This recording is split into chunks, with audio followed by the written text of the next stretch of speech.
Hi, everyone. Welcome back to the Legal Blend podcast. I'm really excited today to have a very special guest, a dear friend of mine. Today we have Andres Morales from Bond Street Mortgage out in Paramus, New Jersey. He is a mortgage lender, mortgage banker with Bond Street, and also an owner of a property management company here in the state of New Jersey. And of course, very specific to today, an investor in real estate. Andres, welcome today. Thank you. If I can call you Dre, because I'm used to calling you Dre. Dre, so. yeah. I haven't heard you say Andres in a while. It was a little bit weird, I have to admit. Yeah. But from now on, I'll call you Dre for the rest of the episode. Perfect. Good? All right, Yeah. good. So we're here today with Dre from Bond Street Mortgage. But before we get into your introduction and who you are, for our viewers, I wanted to highlight, as always, a local coffee shop here in Rutherford, New Jersey. It's Ara Coffee. And Ara Coffee, I think you know them really well, Dre, Yeah, my right? clients. Yes, our mutual clients. Love them. Great couple, amazing couple, right in Rutherford, New Jersey, right by the Circle and the train station. Our coffee, I would describe it, Dre, help me out here. I think it's really strong. A lot of people like it. That's how I like it. Strong. I'm Colombian, so that's... I'm half Colombian too, so. There you go. But you don't like it as strong, right? I don't like it as strong. I do get it on those days where I need a strong coffee. Yeah, pick me up. Yes, a good pick-me-up. But I know you're a big fan as well, This is a pick-me-up. Yeah. Yeah, this is a good coffee. So we recommend you checking them out. Like I said, right by the train station, Rutherford, New Jersey. Great people, support their business because they're a lovely couple. Absolutely. So I wanted to get into who you are, Dre, right? So Bond Street Mortgage, mortgage lender. So tell me a little bit more about you so our viewers get to know who you are. Yeah, I'm a mortgage lender. I started out investing, so I was always into real estate, and then I made the switch over to lending. But that's just what I do. I like helping people. I like getting people to a place where, they're financially better, better in every sense of their life. I want to help them. I want to be a guiding light to them. And how did you get into real estate, this whole world of real estate? I got into real estate, just to take it a little back here. My parents were immigrants. Okay. They came to this country. They were working 2 jobs. So I would come out of school. I would follow them to the second job. And my dad did that forever, right? And then he had a liquor store, and I'm not kidding, it was open from 8 in the morning to 10 o'clock at night, and he was there at all hours from Sunday to Sunday. And I saw him do all of that, right? And then he retired, and then when he retired, his Social Security was paying him like $700 a month. Wow. So he did all that in this country for 30, 40 years just to make $700-800 a month and live off his savings. And in my mind, I was always like, obviously no offense to him, but in my mind, I was always like, I don't want this for me. I want to create my own retirement. I want to create my own pension. I want to do it all, So it kind of became personal to me because I wanted to do it for myself and I wanted to do it for my parents. So I got into real estate because this is, to me, the best way to create that for yourself, to create that retirement for yourself, So that's really like where my passion lies from it. So because of your parents' history and your family history, you got into real estate? Yes. A lot of our viewers are immigrants, right? So your best advice would be real estate is a great way to go to, let's say, better our generation from generation to generation. It's something you could actually hand down, right? It's something you could invest in and you can grow from it. And you could actually get to a place where you have something to hand down to your kids and your grandkids. It's generational, You can't really hand down your savings, you're gonna run through them, right? You can't hand down your Social Security, you're gonna run through it, right? So this is a way where I could say, I'm gonna be the first one in my family to create something that's generational, right? To create like a legacy for the Morales family from here on out. Well, okay. And a lot of our viewers are gonna have these comments or these positions, right? Yeah. And I call them quote unquote excuses. It's not the right time. I'm not sure. I have to think about it. Is it even possible? So what do you have to say about those? I'm sure you've heard that. I've heard a million excuses not to do it, like a million, honestly. And all I could think about is honestly, like one of my favorite people is Les Brown. I don't know if you know him. Les Brown. Yeah, he's a motivational speaker. He's a little older now, but he said one of the things that like resonates me forever now. In 1954, there was nobody in this country that ran a 4-minute mile. It was considered to be physically impossible for anybody to run a 4-minute mile. They believed that the human body could not do it, right? In 1954, one person ran it. Since then, 20,000 people have completed a mile in under 4 minutes. What changed in that time? Like, it's not that our lungs became better over time with evolution. It's not that we grew calves or something, or better thighs to run harder. The only thing that changed was that someone saw that it was possible. Okay. How I view myself as a banker, an investor, someone that wants to help people is I need to show people that it is possible. That is the bridge that I want to get people to. It's possible. It's not as hard or impossible as people think it is. And you have the tools for that. I have the tools for that. I have the tools for that because I'm doing it myself. How so? Please tell us more. I started out with one investment property, right? I always had the goal to do it. I always thought that I wanted to do more in life, right? So I said, the way I can do more in life is by starting investing early. So at 27, I bought my first property, FHA, 2-family house. And how old are you now? Now I'm 32. Wow, okay. 5 years Okay? ago. Okay. 5 years ago, I bought my first property. Then I talked to my girlfriend and I said, girlfriend at the time, and I said, hey, how do we do this again, right? I started looking around and I thought, well, she could do FHA again herself, right? So she bought a 2-family with her own money. Okay. And then I used the rental income from our first property to renovate the house, right? Create some equity in the house, immediate appreciation into the house, and then we rented it out once we were done living there, right? So now we're collecting rent from 2 properties. And then we bought an Airbnb in Myrtle Beach, then we did another condo in Myrtle Beach, and then now we just bought our 5th one in Lyndhurst. So I just want to be the guy that says, I want to show you how we're doing it, not just tell you how I'm doing it. I want to show you how I'm doing it. A lot of people out there were just, they'll say, right? They'll just tell you like, hey, you should do this, this, and this, but they're not doing it themselves. You've right? lived it, you're breathing it, right? Yeah. You're in it, you're in the thick of it. Exactly. So I know a lot of viewers would not forgive me having you on this podcast, in this episode, and asking you, okay, what are the 3 things that you as a mortgage lender ask for when someone says, or I refer you a client, hey, Dre, they want to buy a house. What do you ask for? Of course. So just to simplify it, because obviously there's going to be documents on tax returns and things like that, but a bank really only wants 3 things from you, okay? First is your credit score, right? They want to see that you're over a certain amount. For the most part, the lowest you could be is 580, okay? Now, if you're not at 580, or if you're at 580 and you don't think that my credit's high enough, it is important that you talk to us sooner rather than later. A lot of people say, well, I'm not ready yet, so I'm going to wait, right? But we can do things to improve your credit score.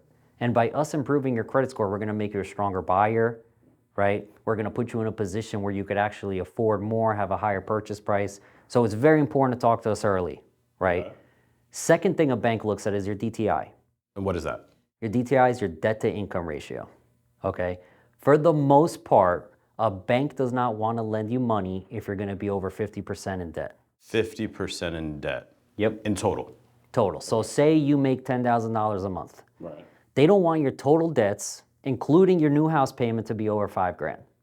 Okay. Gotcha. Okay. That's just like a simple way to put it. Right. Now, if you have that, then you're good to go. Now, the third thing is a down payment. A gift that you get from the government as a first-time home buyer is that you could put 3 or 3.5% down on your first house, right? A lot of people think it's a 20%. But that's really the 3 things that a bank wants from you. Let's talk about that a little bit, because I got a lot of questions about that, right?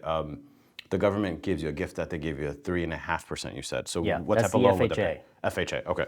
And then what other type of loans are there? Just to There's conventional, you have bank statement loans, which are like the non-QM loans. You have investment loans. There's a bunch of ways to get you qualified. But if it's your first time buying a home, you're pretty much going to be as a first-time home buyer with conventional or FHA. Gotcha. Okay. And that's how you started? That's how I started, with FHA. Okay. So it can be done? It can be done. And you're a first-generation immigrant, right? First-generation immigrant. Can be done, can be done. Now, we spoke about excuses. So if you have a client that, let's say I refer you a client and says, hey, it's not the right time, or I don't have enough of a down payment, or the interests are too high, whatever the excuses are, how do you take the first step with them? What is the first step with them? I think a lot of the times people have in their head roadblocks that they're putting there themselves, Right. right? It's a good time to buy if it's a good time to buy for you, right? What is it that you're looking to do? Because there's deals in every market. It's just some markets are harder to find deals than others, I agree with that. Yeah. right? Okay. And that's why I tell people that I have those houses and everything, not to brag about it, but to say I am doing it as we speak in this market that is so tough, right? I am trying my hardest to find deals, to find things that work in that market. So if you have an excuse in your head, I don't look at it as like a bad thing for you. I just think that you're creating roadblocks in your head of why you can't do it, and I want to help you get over those roadblocks. So Dre, another excuse I hear a lot, right, is, look, I'm fine. I don't need to buy something right now. I'm good. I don't need to make a lot of money.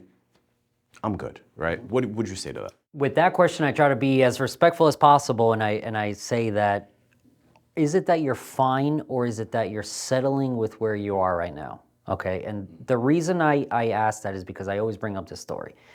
If I had a bag with $1 million cash in it, and I said, Kaefer, take this, you don't owe me anything, would you take it? I don't know if it's a trick question, but I think It's yes. not a trick Yeah. question. Okay, yes. Just no Yeah. things tied to it, would you take it? Yeah, definitely. And why would you take it? Like, get down to the reasoning of it. What is that $1 million going to do for your family, for your business, for your life, right? Better it. But you're happy with your life right now. Yeah. So you might say, I'm fine, okay? Correct. But if I gave you that $1 million, you still take it, I'd still take it. I'd be like, I could be better. right? Right. Now, let me just add a curveball to it. Now, say you have to run a mile to get this $1 million cash. Would you run the mile to get it? Train every day. Okay. But you would still run the mile to do Yeah, it, yeah. right? Now, let's go to the extreme. Okay. Say you had to do 100 miles in 10 minutes. Would you even start running the mile? I would say it's an impossible task. It's an impossible task. Yeah. What changed? Did your need for the $1 million change? No. Or was it that what it took to get there got way harder, it got to a place where you thought it was impossible? Unattainable, yeah. It was unattainable. Yeah. I feel like my job is to show you that it is attainable. It's not that you don't want the $1 million. So that's why I believe when people say they're fine, it's just they're settling into the life they have now because they don't believe that they can put in the work to get to that. It's not that I want you to be a millionaire, right? It's not the materialistic aspect of it. Is what is getting there going to do for your family, for your business, for your life, right? That is like what I'm trying to position myself to be for people. Yeah, because if we pause there for a second, if I take a look at your story, right? You're 32, you started at 27. 5 years ago was what, 2019? Yes. Yeah. Right before COVID. So you've really acquired these properties, let's say, during the COVID era, right? Yeah. Okay, so it can be done. And we're not talking about, I'll get a little bit personal, but we're not talking about you have this huge inheritance that you received from your parents, like you discussed, that didn't exist. Yeah. Right? It was just becoming, would you say educated? It was seeking education. Seeking education. Right? That's key. That's the most important Yeah, thing. yeah. A lot of people don't seek the education, but I think I was lucky to seek it because my parents put me in a place where I had to seek for the things I wanted. I think growing up, my dad always said, you know, there's two things you never have to worry about is where your food is coming from or where your education is coming from. He mentioned that I will never go hungry because he will take food out of his mouth to feed me. And I will never miss school or anything because he will make sure that he could make the payments for school. Anything else I ever wanted in life, I had to get. If I wanted my cell phone, my car, you know, this is crazy to think, but I got my first cell phone junior year of high school. People are getting them at Oh, forget about it. Yeah. 6th grade, right? That's or a whole whatever. episode on that. Right? I got my first car in college because I was able to pay for the down payment through work. So I learned that ability to seek for ways to do stuff, and then through there I seeked education in real estate. Okay. Right? So I was able to learn on how to do these things just because I sought it out. So I feel this connection, right? Your history, where you came from, your parents. Just going on a little tangent right here. If you had the chance to say one thing to your parents right now, looking back, right? Hindsight is 2020. What would you tell them about where you are right now and where you came from? It's a good question. I mean, I think that not what I would tell them, what I would show them, I would try to be the same parent to my future kids that they were to me. I wouldn't change a thing. That, Not a thing. wow. Yeah. Hopefully they're watching this podcast. I'll send them a copy. If you could translate it in Spanish, send them a copy. Yeah. No, that's amazing. That's amazing.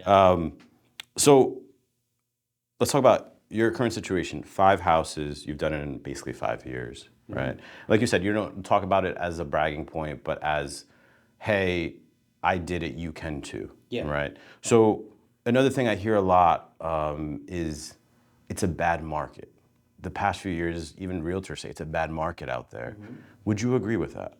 I don't think it's a bad market. I think it's a tougher market, all right? And everything in life is how you perceive it, right? It's all a perception.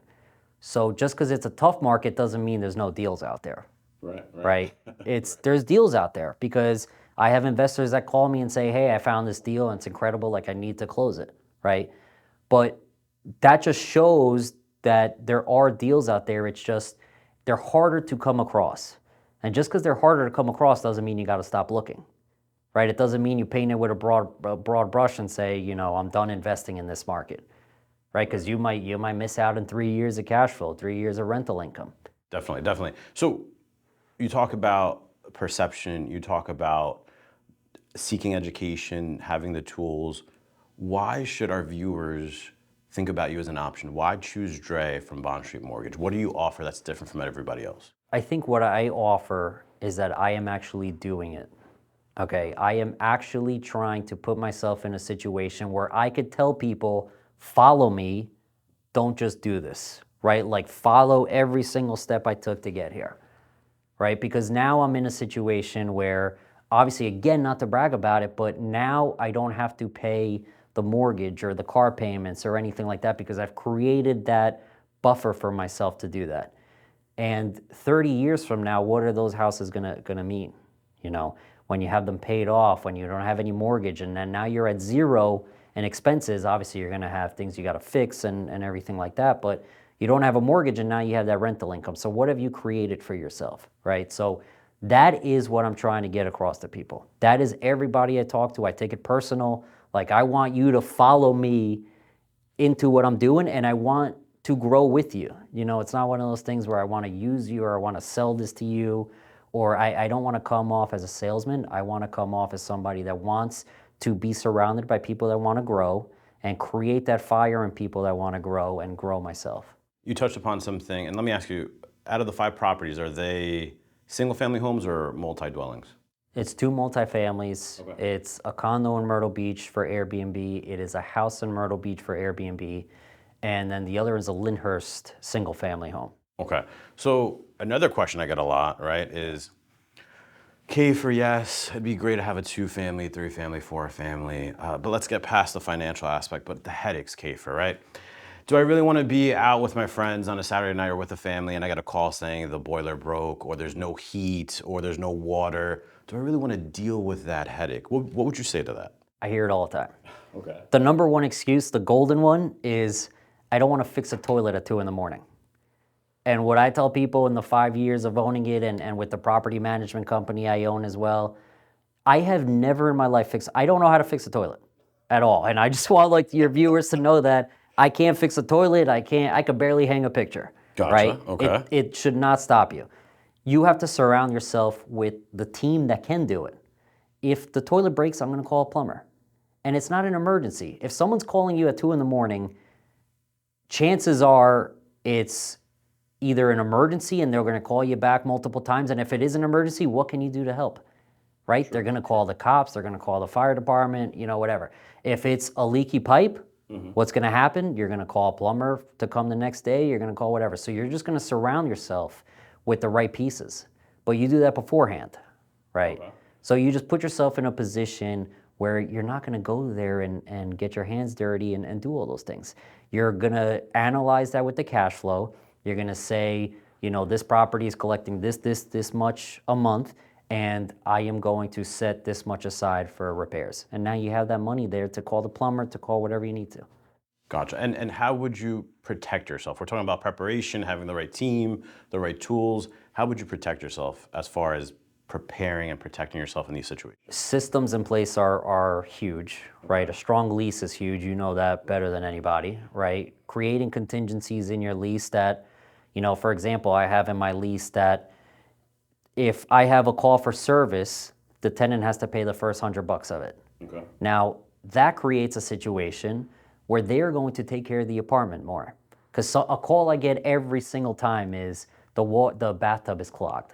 Okay. And I know what that means. It's just hair is right. They don't have something to stop the hair from coming down. But now I've created something in the lease. We've created strong leases together, and that lease says that if you do not take care of this property, you are also going to be financially responsible for it, right? So it stops a lot of headaches from happening. So it's really about how prepared you are. It's about the people you surround yourself with. And when I am going to buy an investment property or when one of my clients are going to do it, I want them to be that prepared as well before they do it. Okay. And something I've been thinking about, I want to throw you a curveball right now. I'm sure you've heard, you're a soccer fan, right? Yeah. Okay. World Cup 2026, MetLife Stadium. Huge. Right in our backyard. The question is, should we think about Airbnb-ing our properties? 100% do it. 100%. That is your mortgage will be paid. If you're thinking about what the average night's gonna be on a day like that, it's probably $300 or $400 a night. In our Myrtle Beach properties, when they have big events like that, we're at $350 for a 2-family house. Wow. A night. Okay. Right? So think about the world's biggest event. Right. With everybody from across the world coming, and we live how many minutes from MetLife? 10. It's a no-brainer. 100% Airbnb. Perfect. You heard it here first. Airbnb, the property, World Cup final. It's right in our backyard. It's so close. But yeah, no, I've spoken to friends who say Airbnb it for a weekend, for a week, whatever it is, to maximize opportunity. Do you follow a certain club, soccer club? I don't follow clubs. Okay. I follow players. I'm a huge USA fan and a huge Colombia fan, being that I'm American and Colombian. So I follow all the players, whatever clubs they go to, and I just try to keep up with that. So I'm a little bit non-loyal when it comes to clubs. Wherever they go, I'm following. Gotcha.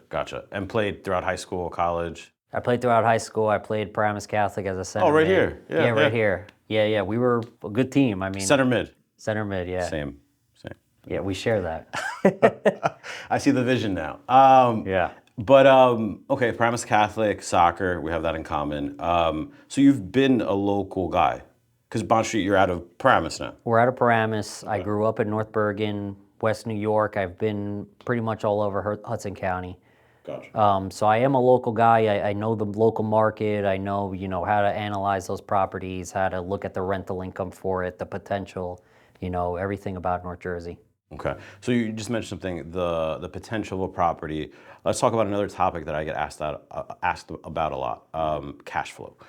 Everyone wants to know, how do I evaluate a property for its cash flow? How do you go about that? How do you evaluate that? I evaluate properties 2 ways. Okay. The current market, because obviously it's a crazy market we're in, and the future market, right? Mm-hmm.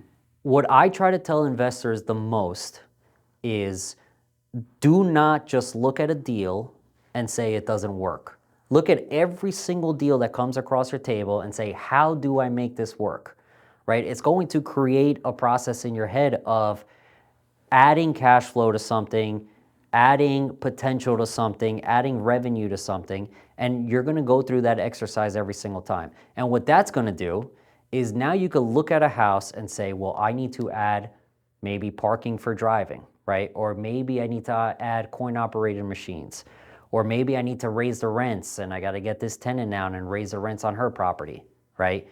Or, the insurance is too high on this property. Maybe I need to shop that around. I want you to look at ways where you could create cash flow, because a lot of people just say, yes, this works, no, this doesn't work, and they move on. What's going to make you a different investor is you're going to look at a property and say, how do I make this work?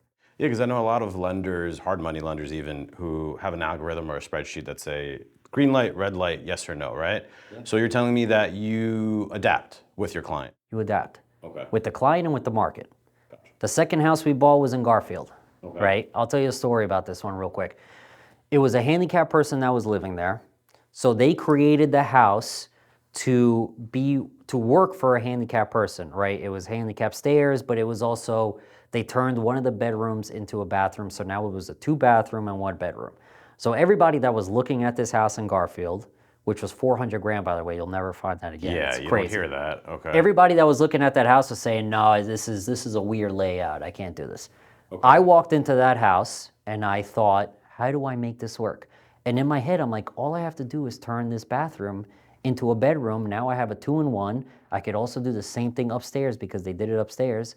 I turned that into a 3-in-1, and then I rented it out, and I rented it out for way more than the mortgage. That's actually my best producing house right now." But how much did you spend? I'm curious, turning it back, So we actually put $10,000 into the renovation. Okay. That ended us cash flowing us $1,400 a month. So what's the math on that? In less than a year, we made that money back on the renovations. Yeah. In less than 2 years, we made the money back on the down payment and the renovations. Wow. So just by me going through that exercise, I was able to find my best producing house. Where other people, and this was during the height of COVID when there was bidding wars on everything, where other people passed on that house. Right. You know, how many people out there really pass on a gem like that? And I can tell because even when we work together, you take the holistic approach, right? I feel like that's what you carry through all your transactions and how you evaluate situations. Because even with us, you ask the right questions, you dig a little bit deeper, I would say, than most lenders do. So you're looking at the whole image, the whole panorama, right? So that's something that the clients would get when they work with you. I want to find out why you're doing these things. You know, when you call somebody and they're just asking, "What are you looking for? How many bedrooms? What price are you looking at?" They could get that with any single person they call. I want to find out what your pain points are. Why are you doing the things you're doing, right? Let's get to the bottom of it. Why do you need to be in this town? Why do you need that 2-bedroom house? Why do you need to pay less than $5,000 a month? Because, and then now, when we are talking about numbers and when we're going over things, I can bring that up and say, remember that this is why we are here, right? So you're not being a salesman, you're not selling them on something, you're going back on what's most important in their life and you're saying, this is why I believe doing it like this fits that. Another big ticket item is interest rates. From your perspective, where do you see interest rates going this year? The problem with that is that inflation recently has shown that it is not slowing at the pace that the government wants it to slow at. We went from having 6 rate cuts this year to 3 to possibly 2 to possibly even another raise, right? Wow. Not to alarm people, but like you see, it's the market thought that we were going to have 6. They priced it in for 6, and now we're going to have less than that. So rates could even go up in the next year for a little bit, right? And they already kind of shot up in the last 2-3 weeks. We don't have a crystal ball, but it could be going back up or it could be going low, but it's like no one out there could tell you what they're going to be at. But the government is not seeing the numbers that they want to see, so therefore the market is reacting towards it. And Dre, talking about interest rates, right? Another thing I see a lot is, well, I have a low interest rate, I'm good. So what is the number one mistake that people in that situation are making in evaluating their situation? We're hearing that all day, every day right now. Everybody has a low interest rate, right? But the number one mistake with having that low interest rate is that, yes, you are paying low on the monthly payments on that house, but now credit card interest and the debts owed on that credit card is at the highest it's ever been, right? So you have to look at what your blended interest rate is. What is the total amount you're paying in interest, debt, throughout your life and monthly payments, right? So a lot of people do have the 2% and the 3%, but they also have 25% on their cards at $100,000, right? So your blended interest rate is actually making it so that you have a higher interest rate, right? So we have to look at what your total monthly payments are, and that's how we have to start looking at everything. Total monthly payments, how do we lower it, right? Because what's the point of having a low interest if your total monthly payments are way higher because of your credit cards? Gotcha. And then talking about your whole trajectory, right? You're 32. What would your 32-year-old self tell your 27-year-old self about what you've learned throughout these 5 years? What would you do differently? Or what's one tip you would tell yourself? I would have started 10 years ago. My one tip, I would have started 10 years. I feel like I started too late, and everybody I know that buys a house say, I wish I would have did it earlier. And that's the one thing I could tell people that are saying they want to wait for the market to crash. Find me one person that says, I think I bought too early. Sure. Who says that? No. No one says that. No. If you're holding a house, if you're holding it for forever, right, and you did your due diligence to buy it, who says they bought too early? You can't find anybody. And then what about for our viewers who are not homeowners and they're 40, 50, 60 years old? Is it too late? It's not too late for anybody. Okay. It's not too late for anybody to buy.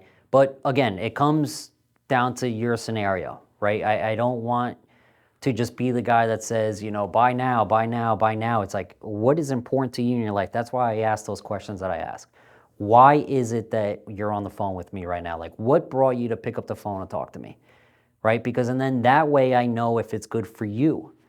Right. It might not, everybody has that, you know it, everybody has the uncle, the cousin that says, oh, you don't want to buy now, this market's crazy, right? You don't want to do it right now. But why is it that you should do it right now? That's all I care about when you call me. And if you don't want to do it, I'm not going to pressure you to do it. Right. You know, if you genuinely say, Dre, after we looked at all the facts, I don't think it's working out, I'm happy you came to that decision. Right. But we need to look at all the facts first. And then I would say from our office, the number one question we get, well, what I'm about to refer them to is, Kaefer, but before I talk to Dre, what does my credit score need to be? What's the magic number? Is there a magic number? There's no magic number. The magic in it is that the higher it goes, the lower your payments are going to be, right? We can help you find out what is it that you have on your credit report, what debts you have, what things we can pay off, what things we need to refer you to somebody, right? So that this way we could create a stronger ability for you to buy a house, right? It is our job to put you in the best position possible to buy a house. And in this market where there's 10 offers on a house, it is my job to present you as the strongest possible client. So the more you wait, the less of an ability you have to better your situation. Gotcha. Right? Okay. Come to me as early as possible so I can help you out. Gotcha. Okay. And I have something to ask you, right? Mm-hmm. So, as you know, we have our annual scholarship, okay? And I know you have some followers, right? You have some friends, yeah. Okay, on social media.